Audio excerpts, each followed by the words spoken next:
भूर्भुवः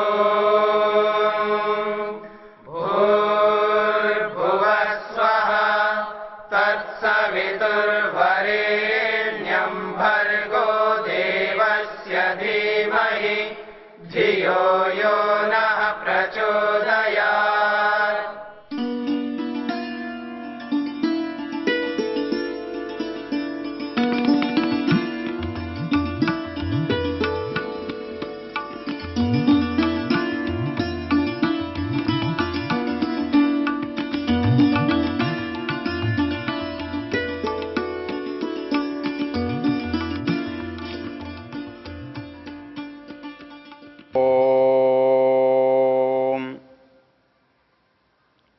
मर्यादाओं की चर्चा करते हुए मर्यादा के हनन का पहला स्थान हमने असत्य भाषण के रूप में देखा था। उसमें एक स्थान ये भी है, वो कहते हैं कि जो दुराचरण है ये भी मर्यादा का हनन है। अब दुर लगाने से तो मर्यादा का हनन वैसे ही लगता है, किंतु इसमें एक विशेष बात है।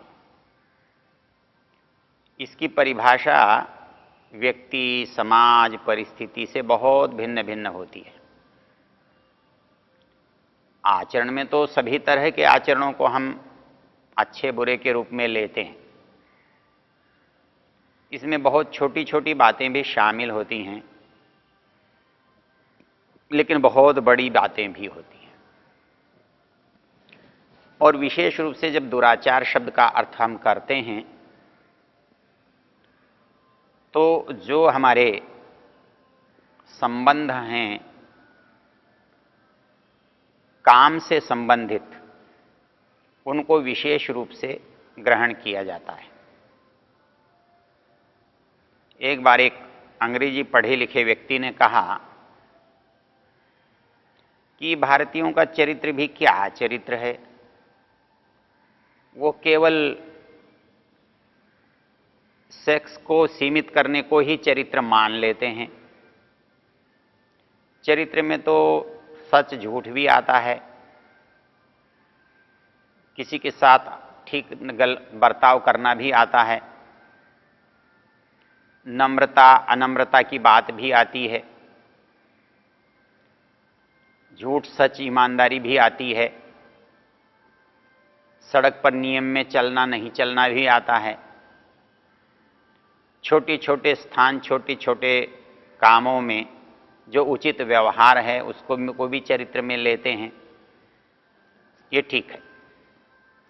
लेकिन ऋषि लोग इस पर विशेष बल क्यों देते हैं?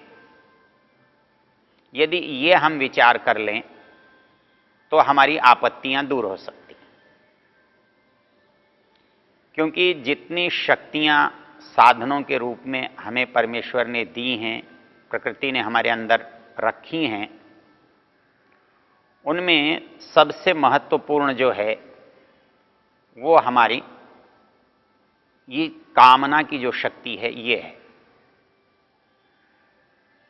इसके लिए शास्त्रकार एक जगह लिखते हैं, संकल्प मूल कामो वै यज्ञ संकल्प संभवा। अर्थात इस दुनिया में जो कुछ भी हो रहा है उसके पीछे कामना, इच्छा अवश्य है। और इच्छा का जो बलवान रूप है,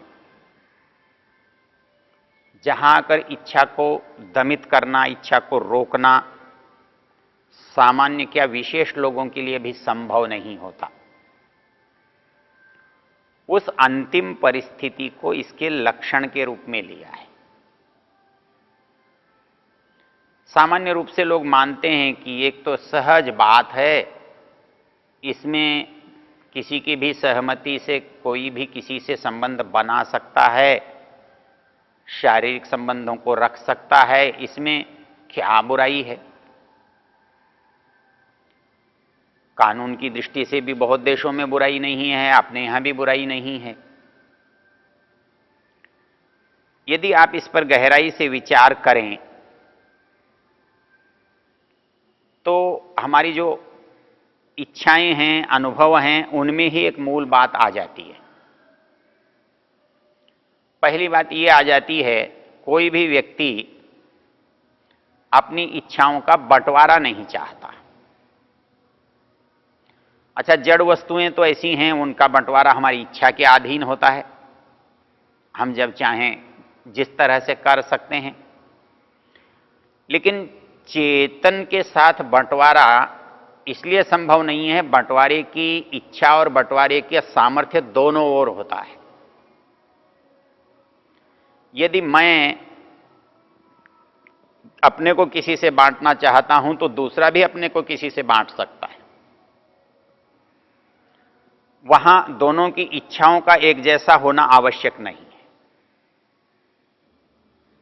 अब दोनों की इच्छाएं एक जैसी नहीं हैं और दोनों कहीं एक साथ हैं तो टकराने की संभावना रहती है, परिस्थिति टकराने की बन जाती है। जो तर्क हम देते हैं वो जड़ वस्तु के साथ तो संभव है। जब एक वस्तु हम जड़ पदार्थ के रूप में लेते हैं तो वो सर्वात्मना हमारी होती है, उस पर संपूर्ण अधिकार हमारा होता है। लेकिन चेतन के साथ हमारा अधिकार हम स्वीकार करते हैं, होता नहीं है। हम स्वीकार करते हैं तो वो अधिकार है, और कोई व्यक्ति उसे स्वीकार न करे तो आप करते रहें, वो है नहीं। तो ये स्वीकार्यता और अस्वीकार्यता हमारे विचारों पर निर्भर है, ये वस्तु की तरह से नहीं है, एक और नहीं है। और ये विचार स्वीकार्यता के साथ एक विशेष भाव जो काम करता है वो है विश्वसनीयता का। जब हम किसी से सब कुछ अपना बांटते हैं तो वो वस्तुएं हमारी ही रहें, दूसरे की न रहें, ये जड़ के साथ तो हम कर लेते हैं। लेकिन चेतन के साथ हमारी इच्छा रहती है कि ये व्यक्ति मेरे साथ ही रहे, मेरा बनकर रहे, मेरे लिए रहे। और चेतन होने से ये परिस्थिति दोनों ओर होती है, और दोनों ओर होने पर आप इन्हें जड़ नहीं बना सकते, अर्थात किसी को भी किसी के साथ आप रखें ऐसा संभव नहीं है।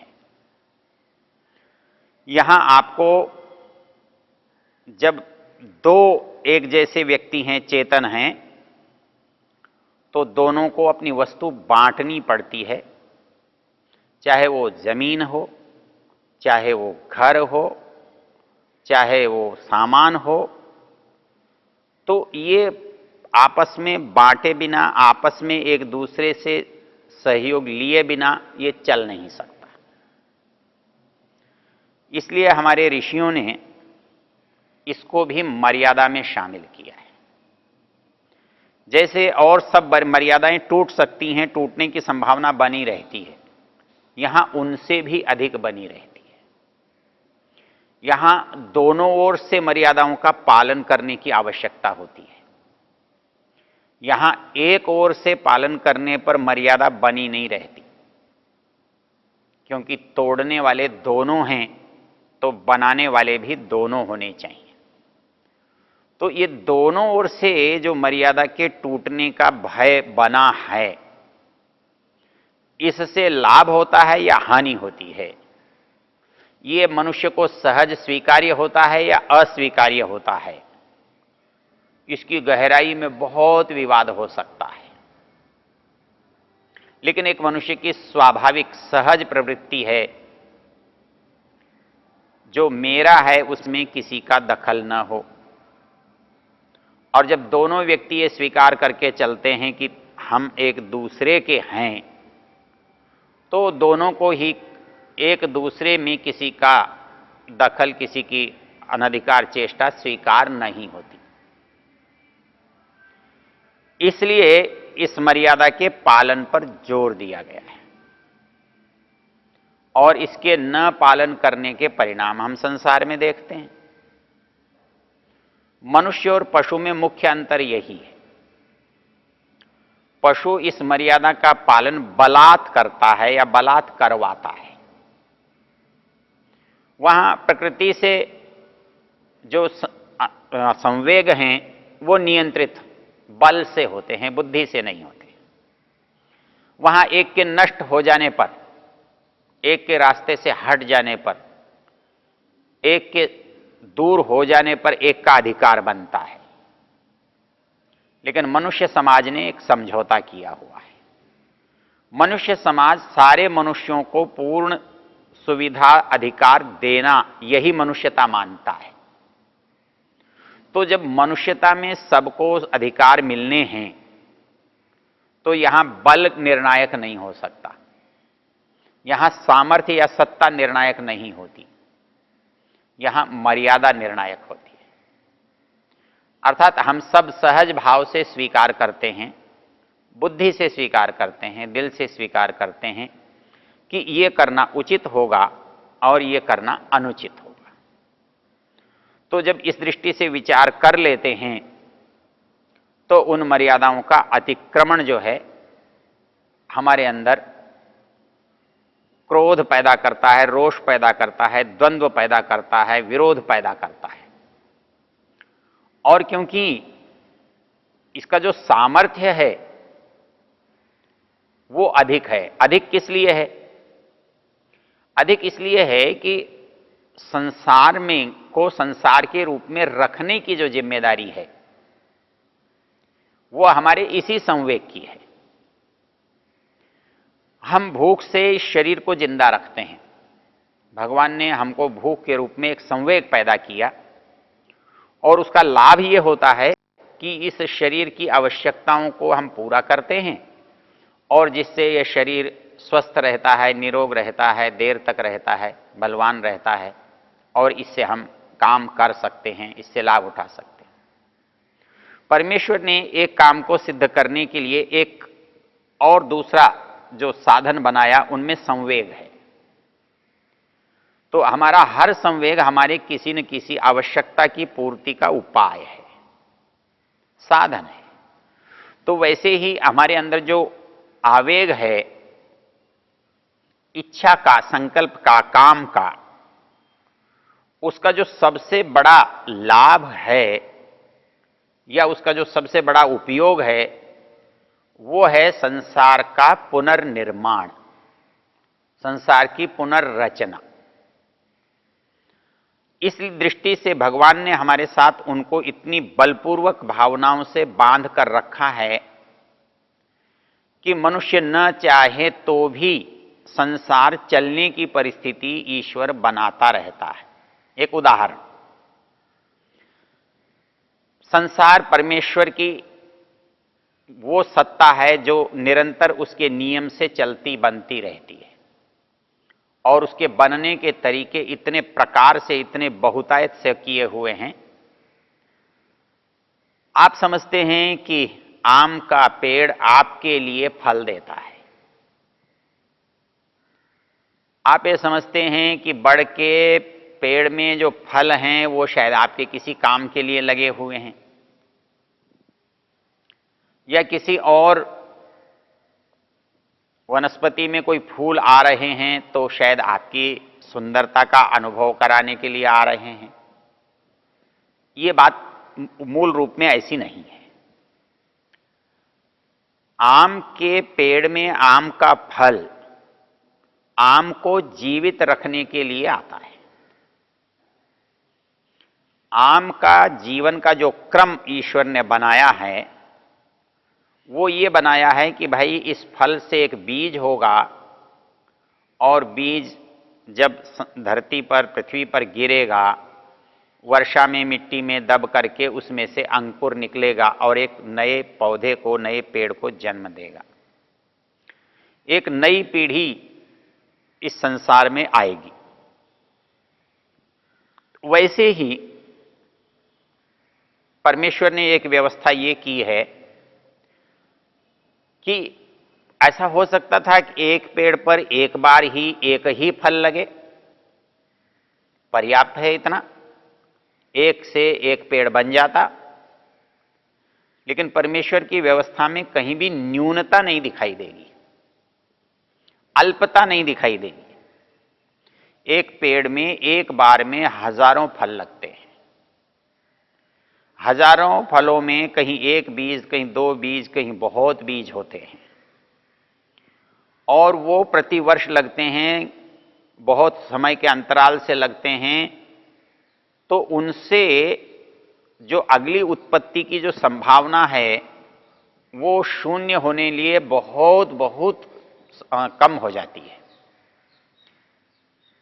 एक बार एक विज्ञान के अध्यापक ने एक बात को समझाया कि जब हम मूंग की दाल बनाते हैं तो उस दाल को बनाते हुए कभी कभी कुछ दाने गलते ही नहीं हैं। वो गलते ही नहीं हैं, हम बहुत प्रयत्न करने पर भी नहीं गलते, तो क्यों नहीं गलते हैं? उन्होंने कहा कि यह भी एक प्रकृति का नियम है कि इसमें कुछ दाने ऐसे होते हैं जो गलते ही नहीं। बोले कैसे? वो कहते हैं हमने मूंग को बो दिया और मूंग यदि पैदा हुआ और वर्षा नहीं हुई या कम हुई तो वनस्पति अपने अनुकूल वातावरण को बना लेते हैं। यदि वर्षा की संभावना कम है और फूल आ गया है तो जल्दी से फल आ जाता है। आप देखेंगे, आप कहते हैं कि इस हमारी जो अन्न की फसल है, इसको यदि एक पानी और दे दें तो ये थोड़ा देर से पकेगा, अर्थात उसके अंदर अभी पानी लेने की, जीवन लेने की क्षमता, योग्यता बाकी है। तो वैसे ही जब कोई वनस्पति या कोई प्राणी अनुभव करता है कि उसका अंत निकट है, तो वो जीवन को सुरक्षित करने के लिए कुछ तात्कालिक उपाय करता है। तो इसी तरह से ये जो दाल के दाने हैं, ये अपने को इसलिए बचाते हैं कि इस साल की बारिश में यदि कोई फसल नहीं भी उगी तो ये जमीन में पड़े रहेंगे, और जब अगला वर्ष आएगा तो ये दाने फिर पैदा होंगे। और इससे जो सबसे महत्वपूर्ण बात होगी, वो जो पीढ़ी है बीजों की, उसका अस्तित्व इस संसार में बना रहेगा। तो वैसे ही परमेश्वर ने सारी व्यवस्था की है कि एक कूलर में कितने बीज होते हैं, एक बड़ में कितने फल होते हैं, एक फल में कितने बीज होते हैं। तो संभावना कि ये पेड़, ये प्रजाति, ये वंश, ये जीवन नष्ट न हो, इसके लिए परमेश्वर ने जो असीम व्यवस्था की है, इस असीम व्यवस्था में हमारे भटकने की संभावनाएं भी असंख्य हैं, इसलिए मर्यादा से हम उनको नियंत्रित करते हैं।